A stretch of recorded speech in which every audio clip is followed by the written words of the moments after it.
welcome back to Paranormal NL Podcast.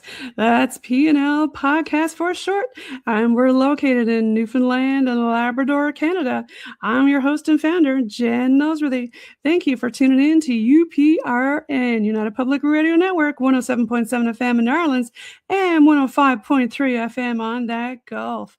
Watch and listen to PNL Podcast every Tuesday at 5 p.m. Eastern on UPRNTalkRadio.com. Now for tonight's St. Paddy's Day Irish High Strangeness special on UPRN segment number 71, I've got a Newfie Irish guest waiting backstage from Gander, Newfoundland, Canada, who I'll bring on shortly. Now it's time to put on something green so the fae and leprechauns don't pinch ya. Grab your favorite Irish or green drink and a few green munchies and get ready for that show tonight. Paranormal NL Podcast is sponsored by the Bog Team. It's a boots on the ground Bog Team doing historical paranormal investigations in Newfoundland, Canada. Smash those subscribe buttons and grab your PNL Podcast and Bog Team merch at TeePublic on their Linktree Paranormal NL Podcast. All Bog Team music heard in the intro and the exit is available for download and use on all social media and streaming music platforms. PNL Podcast believes in supporting international paranormal networking and highlighting global paranormal people, places, and things. Now, let's get on with the show tonight. I'm going to pull on stage. We've got Robert Hiscock. Welcome. Hey, thanks. Welcome back, should I say, Rob. You were on Paranormal NL Podcast before and on UPRN before. Yeah, I think this is my third time chatting with you, I think. Yeah, you were actually on. You had to go back and listen to him. He was on season 2, episode 4. That was before we joined UPRN, and he was on UPRN segment 18. So go back and check him out. And that was on season 3, episode 11 of PNL. You're gonna love it. So we're having also have been St. Patrick's Day, I think. I know, it was great. Woohoo, I love it. And you've got your green on, a wee bit of green. I got a bit of green in my hat here somewhere and behind me. And yes, so to the folks listening all the way around the world who haven't listened to your podcast or episode last St. Paddy's, tell us a little bit about yourself. Well, I'm a blogger, podcaster based in Newfoundland and Labrador. I live in Gander, which is the central part of the island. And I guess what I talk about mostly is just stories. I especially like weird stories. It's things from the past, things in the about this place. So what I really write about is Newfoundland and Labrador and whatever's going on here, whatever has gone on. Yeah, we do have a lot of weirdness here, don't we? That's why I said Irish High Strangeness. Now, for the folks listening who are a bit confused, as to why we're calling ourselves Irish, do you want to explain that? Half of us are. a lot of the island's heritage. We have a lot of Irish immigrants who've settled here, so we have a lot of Irish customs that have persisted here, and a lot of people think we even sound pretty Irish still. Yes, actually, my folks were over in Dublin, over in Ireland on a cruise or something. And the folks came over and they just thought they were locals. They were like, so what part of Dublin are you from? And my folks were like, we're not from here. Yeah. Because they had the real thick Irish accent, and the deeper interior Newfoundland you go, the thicker the accent gets, right? Yeah. I mean, I think we are... Newfoundland's an interesting place in many, many ways, but one of the things I think that makes us most interesting is that historically, we had a lot of isolated small communities. So people settled from wherever they came from in these communities, and the accents that they had, the customs that they had, weren't contaminated by the outside a whole lot. So we still have a lot of the old things persist here that maybe have disappeared in Ireland or disappeared in England, but we've sort of held on to them here.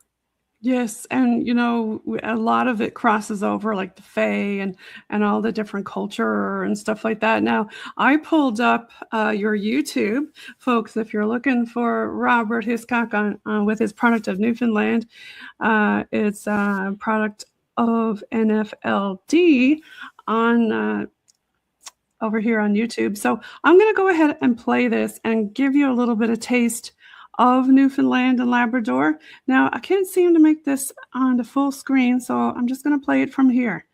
And hopefully you can hear it good. Let me unmute it, and here we go. I don't need last names to know who Tony, Marie, and Eddie are. And I can find my way from happy adventure to misery point in the fog. My morning comes a half an hour earlier, and any day without RDF is good. I've tasted Towtons, I've seen a mummer, and I know that bake apples don't grow on trees because I'm a product of this place. So if you're a product of Newfoundland too, and you like Newfoundland trivia, facts, and folklore, this is the place for you. Join me, Robert, as I explore all the things that make this island an incredibly cool place to live. Click subscribe, like, share, do all that stuff. I love it. Oh, I'm sure there are so many things in there that many of your listeners do not know. No, that's the next thing I was just going to say. Let's explain to the folks listening what the heck they just listened to. Yes, where do we start with that? So we start that's a good one. Yeah, considering the weather has been so weird. Yeah, RDF here is our shortened form of rain, saying rain, drizzle, and fog, which is a very predominant weather condition here. It is. And, you know, we're one of the foggiest places, if not the foggiest place in the world. I'm pretty sure when I had Eddie Scher on, because you mentioned Eddie Scher. Now, he's not on MTV right now, but when he was, I'm pretty sure that we both talked about the fog. And when it comes to paranormal stuff, you know, they like to, shall we say, live in the shadows. And the fog is a perfect way for them to get around. So Newfoundland is very ghostly. Well, there's no shortage of fog to be hiding in here. That's for sure. That's for sure. Yeah. Towtons. Towtons are fried bread dough. What else did I mention there? Mummers. Yeah. I'm sure what do we put mummers. on the Towtons, though, right? What do you put on Towtons? Yeah. What do you put on Towtons? Most people put a bit of lassie on there, right? I'm good with molasses. Yeah. Yeah. And people are wondering, like, well, what is that? So you get bread dough and put it in the ball, throw it on a pan, fry it up, and there you go. That's the Towton. And people have that for breakfast. Some people even have it for supper and have them a whole meal out of it. And of course, what do we put on the side? A bit of wild bologna, right, Rob? Yeah. Towtons are another, like, I think depending on what cove or bay you grew up in, like, people have different kinds of rules for what you call different things, right? So, like, yeah. I think Towtons, the way you describe them, are the way that I would have grown up thinking about Towtons. But I know a lot of people wouldn't consider it a Towton unless it contains salt pork as well. And there are some people out there listening now and say it's something totally different if you put salt pork in it. No way. Sure. No, some people deep fry them, but that's a bit weird for me having a deep fried Towton. I started to venture into donut territory. Yeah, I agree. But there's a lot of other stuff that Newfoundland is famous for. I know for St. Patty's, we got a lot of beer down on George Street, don't we? Do you want to explain to some folks what that place is? George Street. It is a street in downtown St. John's that is populated pretty much by nothing but bars. So yeah. It's probably got like the most bars per square foot of certainly anywhere on the island and probably beyond. And, St. John's is the oldest city in North America. So you can take 2 steps without bumping into a ghost down there. And you're going to bump into all kinds of different ghosts, right? You're going to bump into pirates. You're going to bump into people from the war. You're going to bump into all different kinds of ghosts. Do you have any ghosts you can think of that you might bump into down there? There's lots of legends of ghosts from downtown St. John's, like you said. Where's Dale Jarvis, right? Let's get him on too. And he can tell you about the ghost stories better than I can. Well, you know the story of the last fatal duel in St. John's. Tell me about that one. Well, I'm gonna mess up on the dates, but anyway, a long time ago, there was a duel. There were 2 men. Apparently, they were probably fighting over a woman. That's what it probably comes down to. Probably, yeah. They a nice lassie. Normally, when they were having duels, like duels were kind of weirdly gentlemanly thing, like you weren't actually supposed to shoot the other person, but one guy kind of went a little bit rogue and he did shoot this other person. Oops. And so the guy died, and anyway, they settled the whole thing out in court. And you can go on my blog, I've gone through the entire story, the court trials and everything that happened. And but they say every so often that you will see the duel replay itself in downtown St. John's. I believe it, because you mentioned the courthouse, and down there's a lot of different spooky stories down there, and a lot of different ghosts down around that area, especially around like Duckworth Street and stuff like that. I think that's where, because the courthouse is on two different streets, right? Yes. So there's a lot of people who were hung down there. There's a lot of old stories about that. Now, I'm looking at your Strange Truths and Tall Tales, your podcast, and I love that you got a cracking on it, because, or you can also call it a giant squid, right? Because on my logo, you can't see it there right now, but I have got one there who's enveloping a tall ship, because we're really known for fishing and tall ships and whatnot. But tell us about the giant squid here in Newfoundland and Labrador. Yeah, well, we are responsible for like an incredible number of specimens of giant squid that are known. And some of the giant squid kind of took the leap from being, fiction cryptid to real life thing here when in Portugal Cove, they managed a ship. A small boat actually was sort of, I don't know if I want to use the word, attacked seems like the right word. Like it kind of enveloped the boat in its tentacles. And that's just down the road from where I'm at. So, I mean, this was even on Red Earth Uncovered. I don't know if you've watched APTN, but they even had it on there too. They came here and did a big story on it.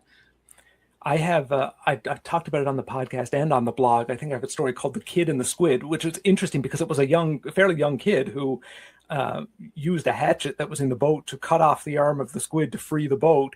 And then when they came ashore, they had this physical evidence of the squid that they could share with a local naturalist who went on then to document squids and provide all kinds of evidence to science. Yeah, and if you want to see a squid, or a giant squid, you can go down to the Rooms Museum. We've got one down there, or part of one. And I think I told somebody one time that one of my grandfathers, who was a sea captain, they had caught a big squid too. And it's back in the day, it was fairly common to catch something like that, right? We certainly went through a period in our history where they seemed to be, like fairly frequently seen. Like I think the one that's at the Rooms now might have been from like the early 1980s, Hare Bay area or something. It washed ashore. I think so. I can't think of hearing of one being found since then, which is not to say that one Saturday morning in 1878. I'm going to stop this, and I've got the squid here pulled up. How a giant squid. I can't see the whole thing, but I'm going to go ahead and play it. And it kind of goes over what we were just talking about, but I think you're down in the area where it was caught. Two Newfoundland fishermen went to work and found a monster, sort of. The men spotted something strange floating in the water near Thimble Tickle, better known as Glover's Harbor these days. They rowed closer, and what they thought might have been debris from a shipwreck began thrashing around. It was a squid, a giant one, 55 feet long. Now, this isn't exactly a happy story. The squid, or devilfish as they were often called at the time, didn't get much sympathy. The men didn't try to help it back to sea. They tied it up, let the tide drain out, and the squid died. And one of the most elusive creatures in the ocean, well, it ended up as dog food. Waste not, want not, I guess. But the Glover's Harbor squid wasn't forgotten. It was Guinness certified for its size, put on a stamp by Canada Post, and immortalized with a massive life-size statue that's on display in Glover's Harbor.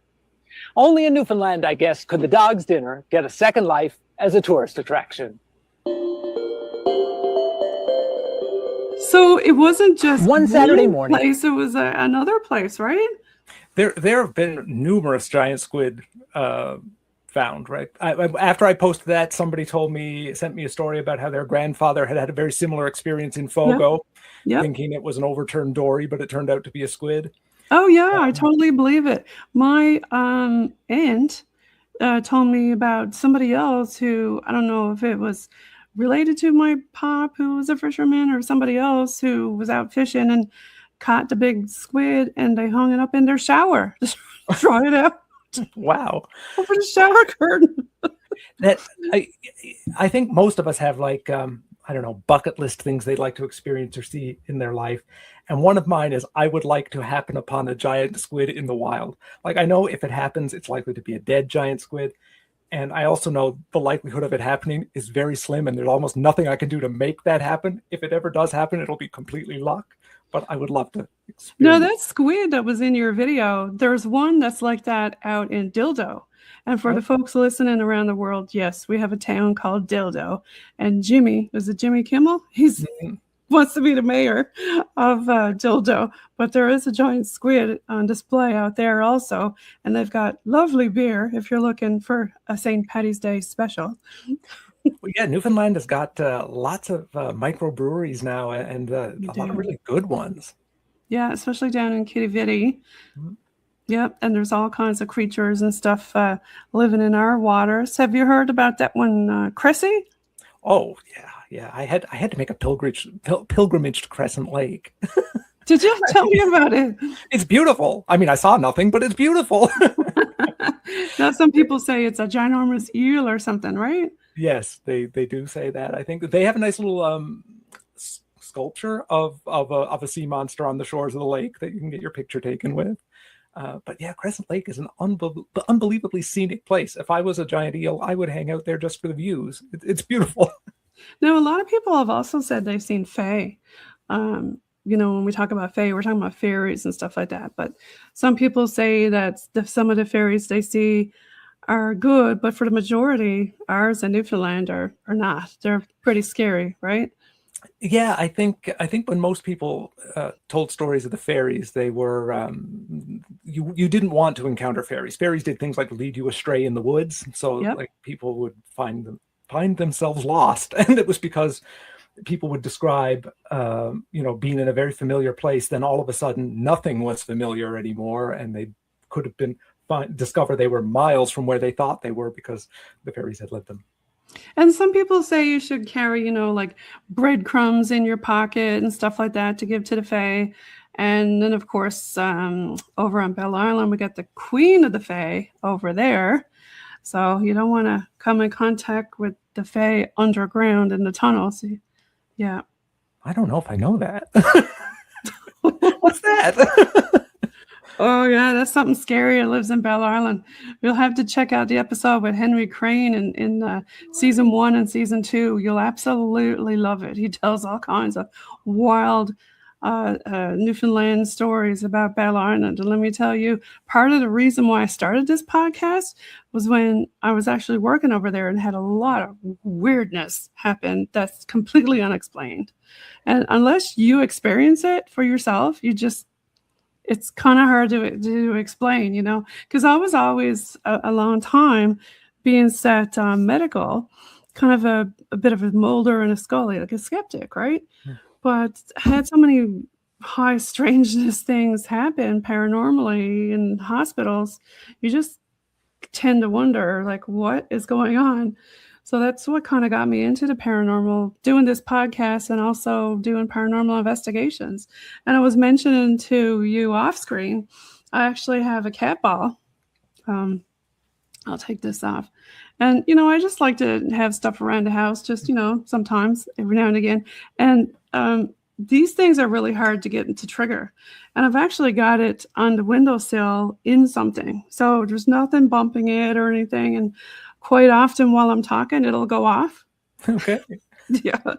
And we've done several investigations in our house where we've had some spooky stuff going on too. But all the way around anywhere in Newfoundland, really, no matter where you go, you're going to find some spooky, fun stuff.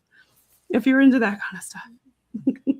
There are spooky stories everywhere. Have you ever experienced anything weird that you just can't explain? Besides squeezing somebody and making them kiss a fish on the lips? Codfish? No, not really, I don't think. No. Not personally. Years ago when I was a student, I used to work at Paranormal National Park. And one of my, this is not a ghost story, but one of my job used to have me working up until midnight lots of nights. And part of my job was to work at different campgrounds. And they had one campground which tended to be fairly quiet most summer nights. And I worked there alone until midnight. And basically the campers were like a kilometer or more away from me. And I was just sort of in this little office space, making sure that, the place didn't fall apart. And one night, a car came up to the building I was in, and they stopped. And the people reported seeing something in this, like they asked me, like, is there any tower on top of this building? And I was like, no, it's just a campground up there. And they saw something in the night sky. They were visibly scared, whatever they saw. And I was like, you're sure it's not a flare? And there was no way it's a flare. So I spent the rest of that night sitting there quietly beside the highway in my little building, wondering if I was about to be abducted by aliens.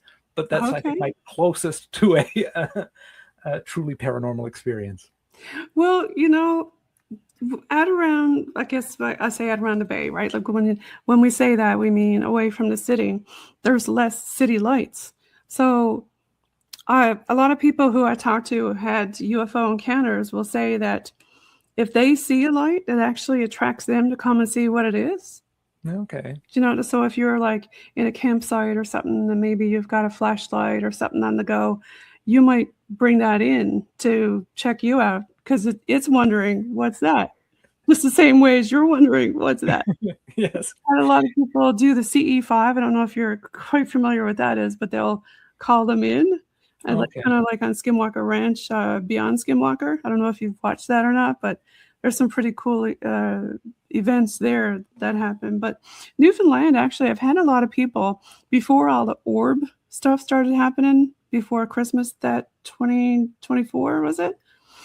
I had a lot of people send me a lot of drone pictures. And I thought, no, it can't be in Newfoundland, right? But then all over the world it started happening. And I was like, oh, I shouldn't have brushed that off because there was a lot of different weird pictures, right? Mm. So makes you wonder, maybe we do have stuff on the go out here. Who knows? Who knows? You never know. And we got lots of different cryptid creatures too, because we were once part of the Appalachian Mountains. So I'm sure some people, will go looking for Bigfoot, Wendigo, and different things like that. Have you heard any Newfoundland Bigfoot stories? I've heard some people say, oh, I've seen Bigfoot or I've seen strange things. And, I can see how that could easily happen because there's lots of places for it to hide. We have a very sparsely populated interior, that's for sure. Yes. I only know I have in my, reading of Newfoundland folklore and whatnot, come across some stories from Labrador, which I don't remember well enough to tell you now, other than to say that there have been stories from Labrador that seem fairly consistent with what people often describe as Bigfoot. And one from... I think they call him the hairy man up there, don't they? I think. Possibly. These particular stories referred to the creature, none of them referred to creature as Bigfoot, but I'm just sort of lumping it sort of as it generally fit the description. And there's one from Newfoundland that gets told. I'm fairly sure it was fictitious. Like I've been trying to track it down because it's a story I'm going to tell on the blog from the northern peninsula of Newfoundland, probably from the early 1900s, where according to the story, a gentleman shot at a creature that, again, loosely fits the description of Bigfoot. Okay. To me, the only Newfoundlanders will know. The earliest reference I can find to the story, it goes back to the Barrelman days, which was a radio program where they used to share history and stories, much like I do on my blog, actually, but they did it in a radio format in like 1940s, 1950s era. And that's the earliest reference I can find to this story, and I can't find anything to back it up besides that. And I sort of feel like they're... Well, we do have a lot of critters on the island that not very many other places have, like the puffin, for example. And of course, not everybody has the caribou or the moose, or, when you look at it, like all of our stuff, yes, you're going to see a lot of it up in the Arctic, like the lynx and polar bear and things like that. But all that is really foreign to most people in the world, right? I mean, it's nothing for a Labrador to go out and, hey, Mr. Polar Bear, how's it going? Or even in Newfoundland to see a polar bear walking around your community. That's another one of my bucket list things, is to see a polar bear in the wild from a safe distance. Now, a lot of people get completely confused with our time zone. I mean, we are way out in the middle of the Atlantic. And when you're doing a podcast with somebody, they're like, why is it 30 minutes extra? You're like, yeah, we get to bring in the new year first in North America twice, once here in Newfoundland and then again in Labrador. Mm-hmm. Yeah, we have our own half-hour time zone. And then, if you look at, for example, I think, is this the Torngat Mountains? It looks like it. That is Western Brook Pond in Grossmourne. Oh, okay. I mean, just look at it. I mean, you can see how remote it is and how easy, if something wants to hide out in the woods somewhere, sure. Why not, right? I think, speaking of Western Brook Pond, that's another oddity about the island. We call almost all freshwater bodies ponds, even though everywhere else in the world they would be lakes. Like Western Brook Pond is huge, and you can't really tell from the picture, but those mountains are enormous. I am one of those people, and a lot of people will correct me and go, that's a lake, not a pond. I'm like, well, it's a pond. Right?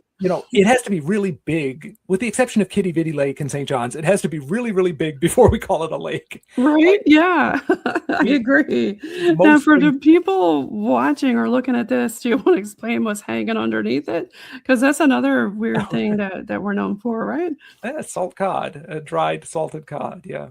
I mean, the whole, basically Newfoundland was colonized for access to the cod because we had such incredible quality and amount of cod here.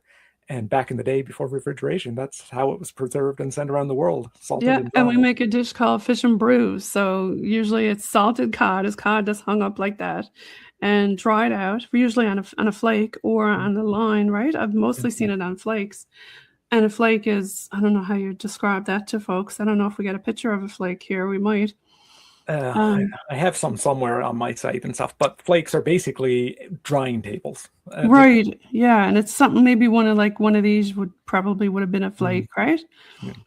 Where you dry the fish. But yeah, we're very well known for colorful houses and houses literally hanging off cliffs next to the water, to the ocean. Yep. Especially down in St. John's and the Battery. And I mean, where's this one taken? That is Champneys West in Trinity Bight.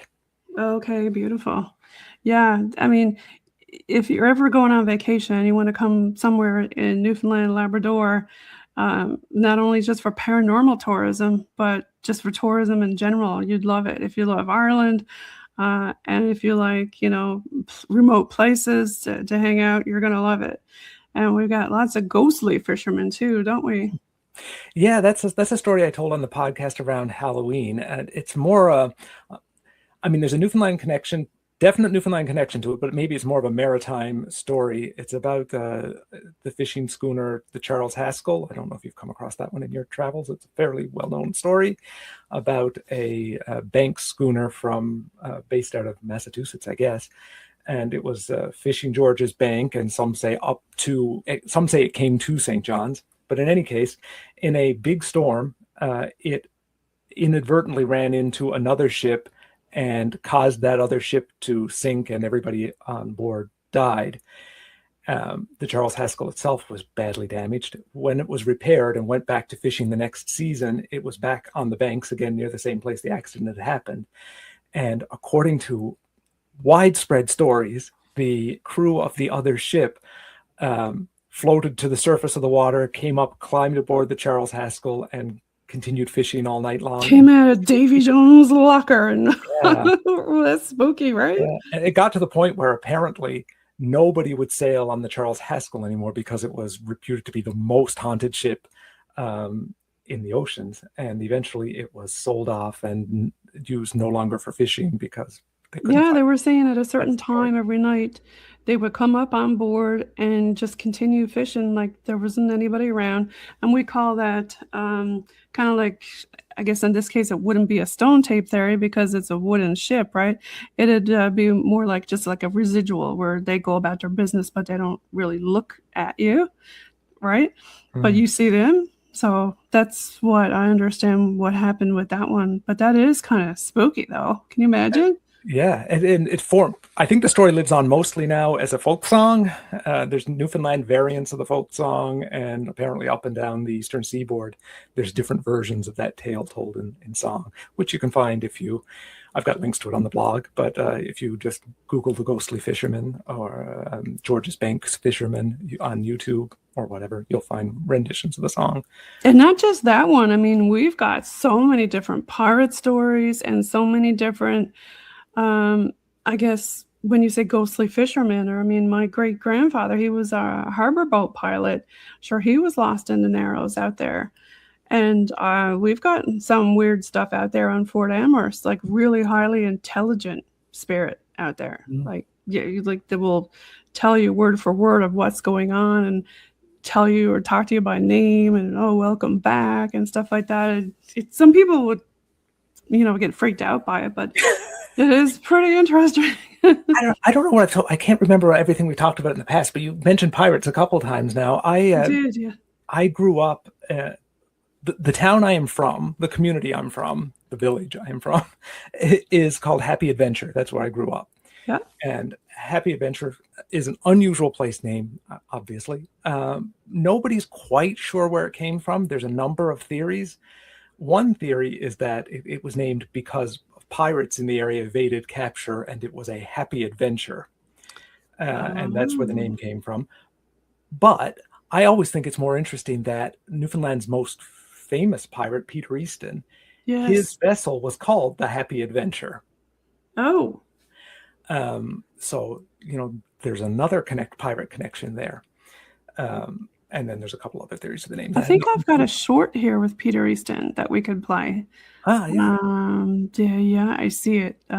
It says Peter Easton Pure Pirate Glow Up. You want me to put that one on? Go for it, yeah. Okay. Just give me a sec. Keep gibbering away while I'm looking for it. Well, the area I'm from, very close to Happy Adventure. Happy Adventure's on a peninsula, the Eastport Peninsula. And there was a community on the peninsula called Damnable.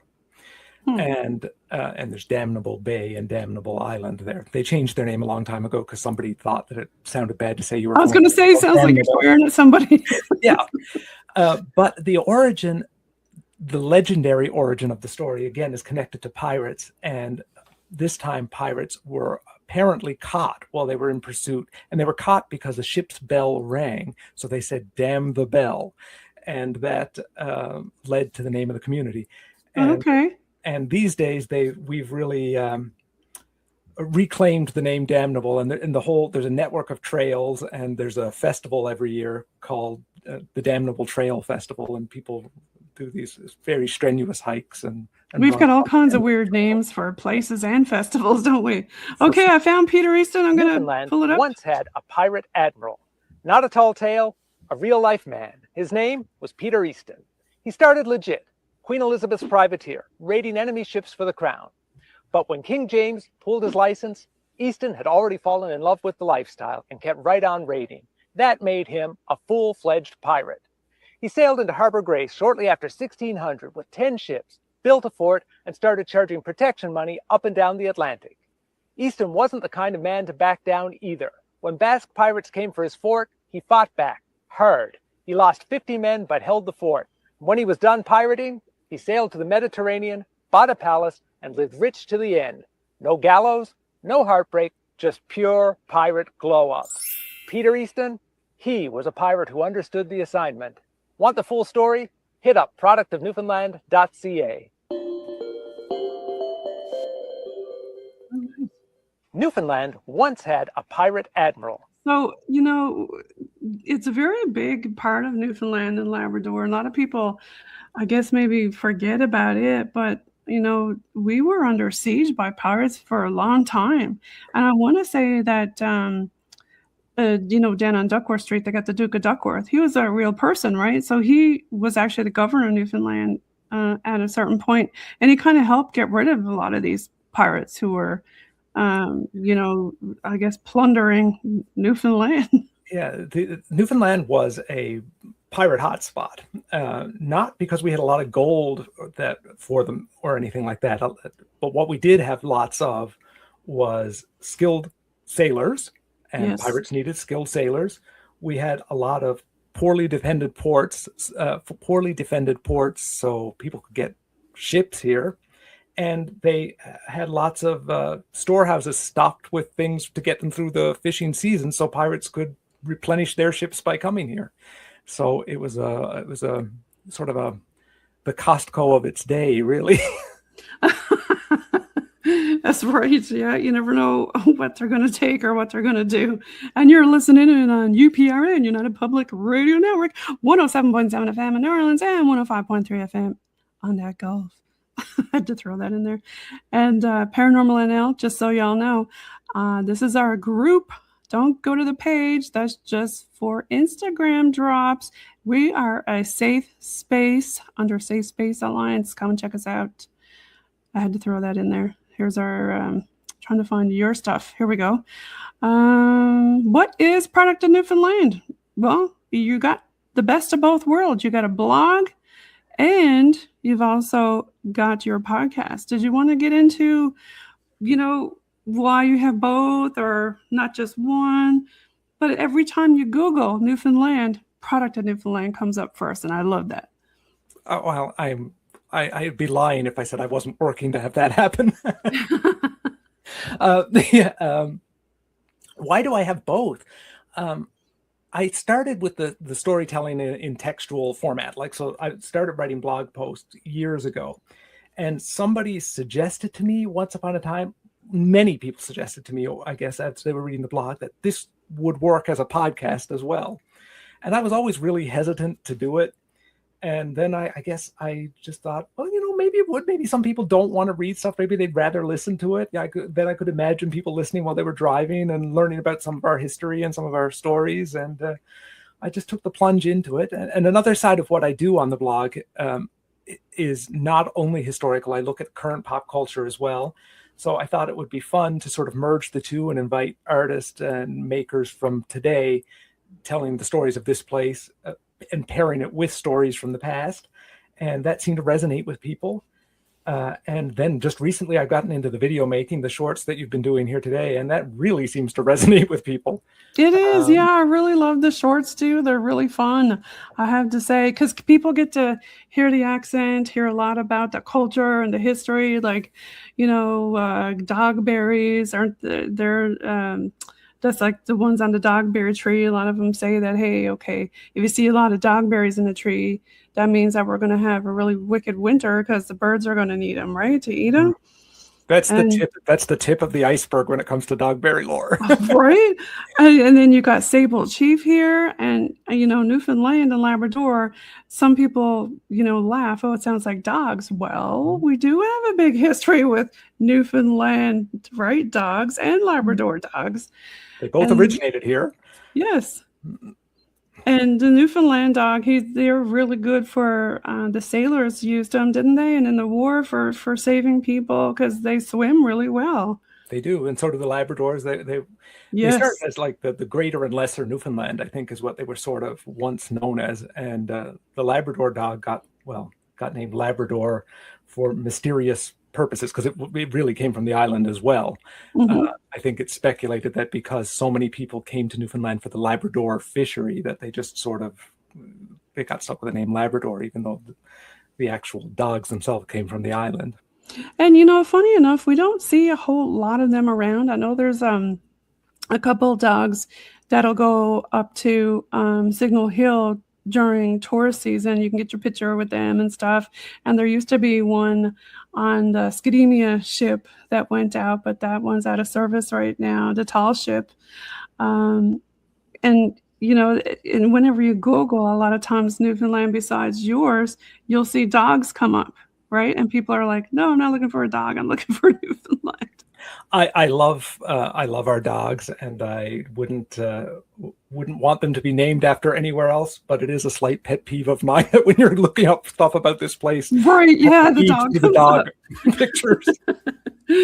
But they're really good companions, very loyal. Yeah, so you got all kinds of sea monster stories here in Newfoundland and Labrador. We talked about a few, and there's so many other ones, like there's mermaids. What other ones can you think of? Well, you mentioned Cressy. Let's see. And the squid, and of course, a lot of the fishermen and folks would talk about the mermaids and that. And yeah, there's so many different ones. And the Bell Island boom, I mean, that in itself is very paranormal. We don't know what the heck happened out there. Sure, William Shatner did an entire story on the History Channel on the Bell Island boom. Yeah, it's a bit of a mystery. And I did an in-depth interview with, again, I'll talk about Henry Crane back again. That's in season 1 or 2 about that. And it's very paranormal. And there's a lot of extra evidence that he talks about from the locals there that happened that a lot of people don't actually know about. Mm-hmm. And the horrible haunting in St. John's. We've got a lot of old places. I mean, I didn't even mention the Four Sisters downtown. That is... for I guess you'll call it apartment housing that was built way back when with the actual bricks of what was made out of Signal Hill, and that went through the fire, and I think they survived all the great fires of Newfoundland back in the 1800s.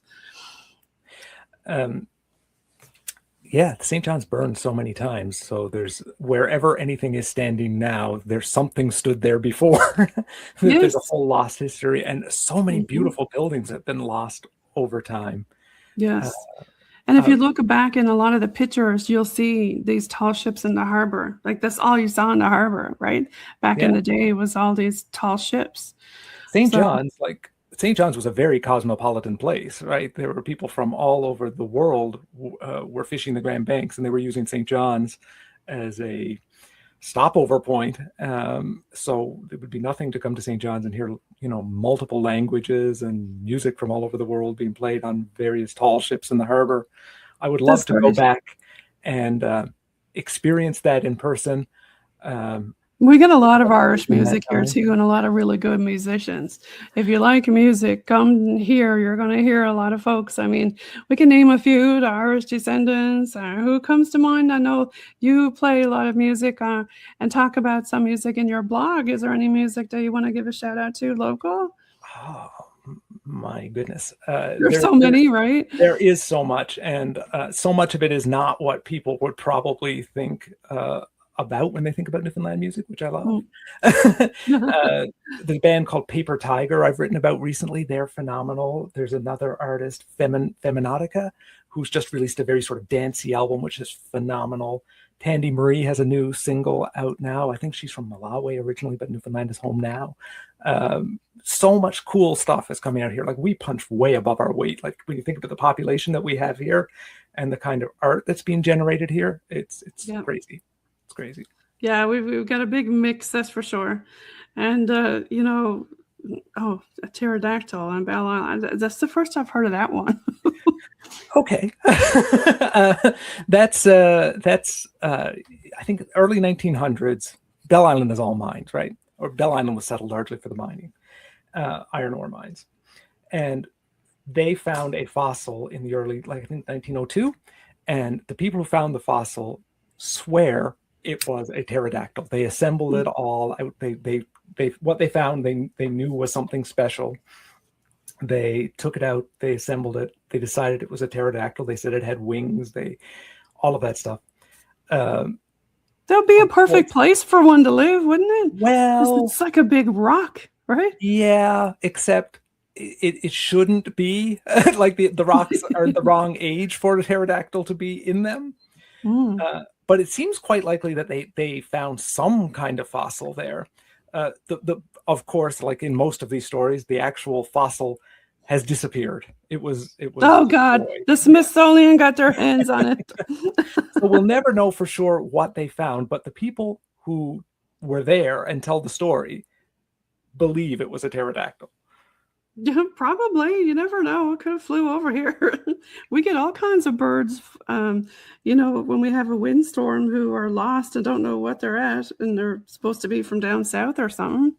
I've heard it said or suggested somewhere in my reading that the only way it could possibly have been a pterodactyl is if a pterodactyl basically died and fell into a crevice in the rock that already existed, and then it became fossilized in that crevice, because the rock around it is of the wrong age to have a pterodactyl in it.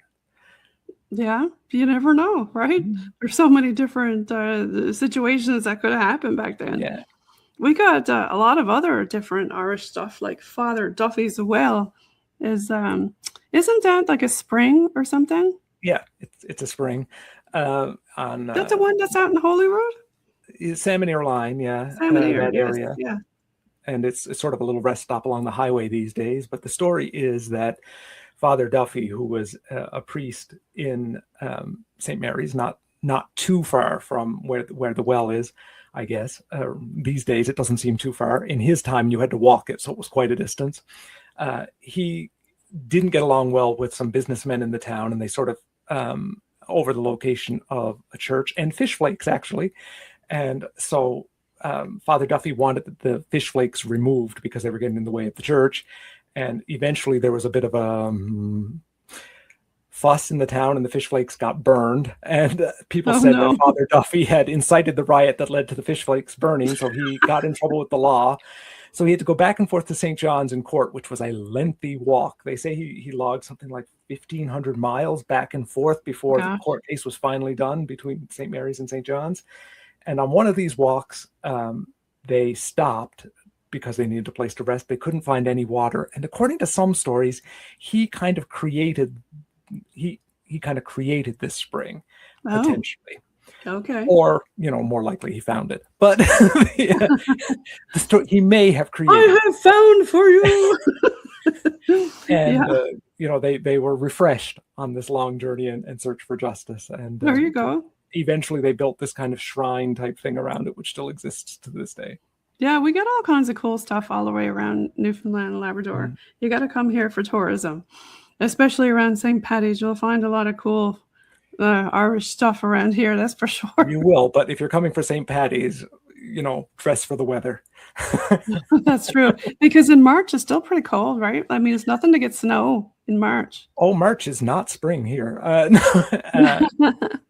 Well, on our road there was this big pothole, and I guess the town wouldn't fill it in, so we took a leprechaun and put it in the hole. And people were just laughing at it and driving around it. I mean, that's the kind of culture that we got here. We discussed this last year when we were talking around St. Patrick's Day, but Sheila's brush too is a very St. Patrick's related story in Newfoundland. It's a storm that supposedly happens either right before or right after St. Patrick's Day. So people count on it, basically. And ideally, we like to think it's the last big snowstorm of the winter. We hope. We hope is more like it. Right. Yeah. And there's a lot of debate and mystery, really, as to why it got called Sheila's brush. Because some people say Sheila was a woman of significance in Patrick's life. And I think, brush is more likely is like an old Newfoundland word for storm. So it probably just meant a storm that happened around Sheila's Day, which is a day after St. Patrick's Day, I think. Sometime around there. It's pretty close to St. Paddy's Day, yeah. Yeah. And I wouldn't want to be trapped on an iceberg during a storm like that. No, that's a fantastic story too. Like, that's a real life story of a ship that started to sink, and there were families leaving from Newfoundland headed to Labrador for the fishery, and the only way they could survive was to climb onto this nearby iceberg, and they spent the night on this drifting piece of ice. My gosh, I can't even imagine, right?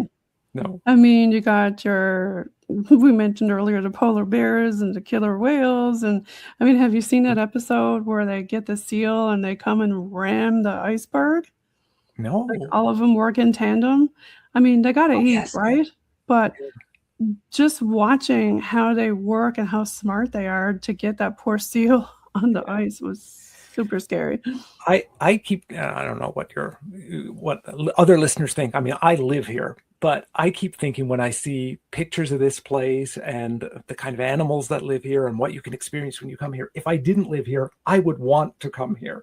Right? I mean, I do live here and I get excited about it. Like, I don't know though. If you see the picture of a mummer, would you want to come here? Like, for the folks listening, I know this is Patty's in March, but what's a mummer? We have this old tradition. I guess it goes back to 12th night in England, really, where they used to have, fools. So all through Christmas in Newfoundland, historically, people dressed up in costume and paraded or visited homes. And part of it was people had to guess who this visitor who in disguise was. And there was always sort of a dark and scary side to mummer. It was, and then of course there's always got to be a hot toddy with it, right? Which is the hot drink, right? Like a whiskey or rum or something like that to warm your bones because you're out running around in the cold in the winter with your skivvies on. Because usually you go and you wear like a bra, like a man will go around with a bra outside and underwear outside their clothes. Yeah, you tried anything to obscure who you were. So you tried to dress in such a way that it wasn't easy to tell the sex of the mummer. Yeah. So we get some pretty weird traditions here in Newfoundland Labrador. It's a fantastic one. Yeah. Candlemas Day, that's another weather predicting one, right? The 2nd of February. Groundhog Day everywhere else. We don't have groundhogs here, but our ancestors would have called it Candlemas, which is a religious festival, but we still used it to predict weather. Although in Newfoundland, most of the weather prediction around Candlemas Day runs completely counter to groundhog tradition, because here the rhyme was, if Candlemas Day be rough and glum, the worst of winter's yet to come, which means if it's gray outside, there's more bad weather to come. Whereas for the groundhog tradition, if it were gray outside, he wouldn't see his shadow. So winter was over. Oh, we got lots of RDF here. So and I always say, we know it's going to be gray, right? It really doesn't matter. There's no way in heck winter's going to be over anytime close to February 2nd in Newfoundland. So it really doesn't matter what the weather's like. Yes. Yeah. There's all kinds of different stories. I think we talked about this one last time or the one before and how to ward off a wicked witch. We got into that, I remember. And warding off a wicked witch, you mentioned the dogberries before. Dogberry, what we call dogberries are called mountain ash in most other places.